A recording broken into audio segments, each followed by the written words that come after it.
ಕೊಪ್ಪಳ ಜಿಲ್ಲೆಯ ಯಲಬುರ್ಗಾ ಪಟ್ಟಣದ ಪ್ರಾಥಮಿಕ ಮತ್ತು ಗ್ರಾಮಾಭಿವೃದ್ಧಿ ಕೃಷಿ ಪತ್ತಿನ ಸಹಕಾರಿ ಬ್ಯಾಂಕಿನ ಅಭಿವೃದ್ಧಿಗಾಗಿ ಸಾಲ ವಸೂಲಾತಿ ಮಾಡುವ ಮೂಲಕ ಬ್ಯಾಂಕಿನ ಅಭಿವೃದ್ಧಿಗಾಗಿ ಮುಂದಾಗುತ್ತೇವೆ ಎಂದು ಬ್ಯಾಂಕಿನ ಅಧ್ಯಕ್ಷ ಚಂದ್ರಶೇಖರಯ್ಯ ಹಿರೇಮಠ್ ಹೇಳಿದರು.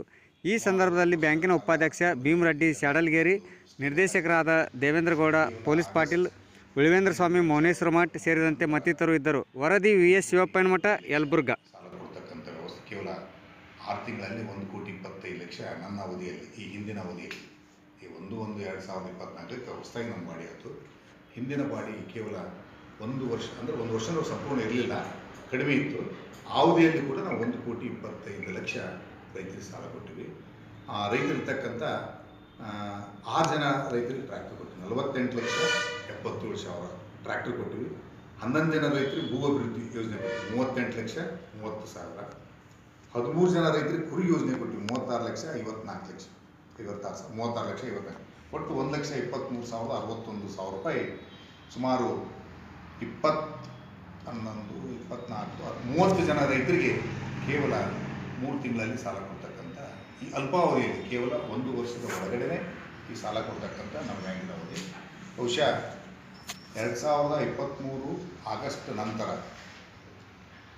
ಸನ್ಮಾನ್ಯ ಸಿದ್ದರಾಮಯ್ಯನವರ ಬಡ್ಡಿ ಮನ್ನಾ ಸ್ಕೀಮ್ನಲ್ಲಿ ಕೊಡ್ತಕ್ಕಂಥ ಒಂದು ಸ್ಕೀಮ್ನಲ್ಲಿ ನಮ್ಮ ಬ್ಯಾಂಕ್ 328 ಜನ ಸುಸ್ತಿ ಸಾಲಗಾರರಿದ್ದರು. ಒಟ್ಟು ನನ್ನ ಬ್ಯಾಂಕಿನ 144 ಹಳ್ಳಿಯ 328 ಜನ ಸುಸ್ತಿ ಸಾಲಗಾರರಿದ್ದರು. 2,91,00,000 ತಗಾದೆ ಇತ್ತು, ಅಂದರೆ ನಮಗೆ ಬರ್ತಕ್ಕಂಥ ರೈತರಿಂದ ಬರ್ತಕ್ಕಂಥ ತಗಾದೆ ಇತ್ತು. ಅದ್ರ ಪೈಕಿ 1,73,94,000 ರೂಪಾಯಿನ ವಸೂಲಿ ಮಾಡಿದ್ದೀವಿ. ಅಂದರೆ ಇನ್ನು 1,17,56,000 ರೂಪಾಯಿ ನಮ್ಮದು ರೈತರಿಂದ ಬರ್ತಕ್ಕಂಥ. ಇದಿಷ್ಟಾಗಲಿ 328 ರೈತರು ಕೊಟ್ಟಿರುವಾಗ ಇನ್ನು 134 ಜನ ರೈತರು ಕಟ್ತಕ್ಕಂಥ ರೈತರು ಉಳ್ಕೊಂಡ್ರು.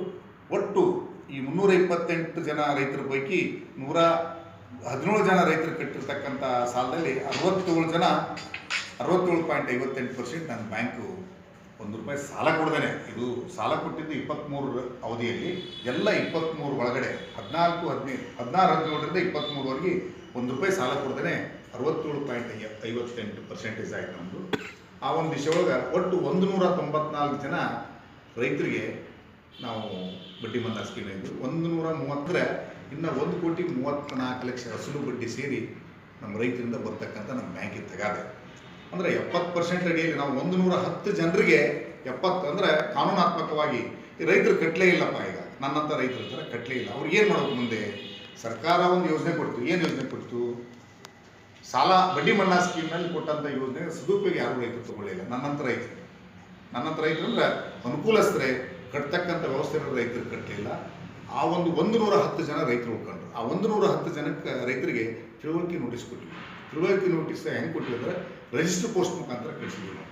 ಅದು ನಮ್ಮ ಹತ್ರ ಎಲ್ಲ ದಾಖಲಾತಿ ಇಟ್ಟಿದ್ವಿ. ಏನಂತ ಕೊಟ್ಟಿವಿ? ಬಡ್ಡಿ ಮನ್ನಾ ಸ್ಕೀಮ್ 2013ರಲ್ಲಿ ಸಿದ್ದರಾಮಯ್ಯವ್ರು ಕೊಟ್ಟರು, 2023ರಲ್ಲಿ ಕೂಡ ಸಿದ್ದರಾಮಯ್ಯವ್ರು ಕೊಟ್ಟರು. ಕೂಡ ಎರಡೂ ಅವಧಿಯಲ್ಲಿ ಬಡ್ಡಿ ಮನ್ನಾ ಸ್ಕೀಮ್ನ ಅನುಭವ ತಗೊಳ್ಳಿಲ್ಲ.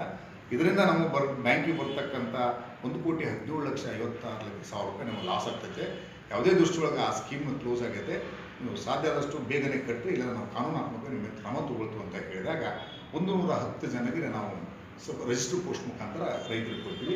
ಆ 110 ಜನಕ್ಕೆ ರಿಜಿಸ್ಟರ್ ಪೋಸ್ಟ್ ಕೊಟ್ಟಾಗ ಎಲ್ಲರೂ ಮುಟ್ಟಿ ಕೆಲವು ರಿಟರ್ನ್ ಇದ್ದು ಇರಲಾರ ತಗೊಳ್ಳೋಂಥ ರಿಟರ್ನ್ ಕಳಿಸಿದ್ರು.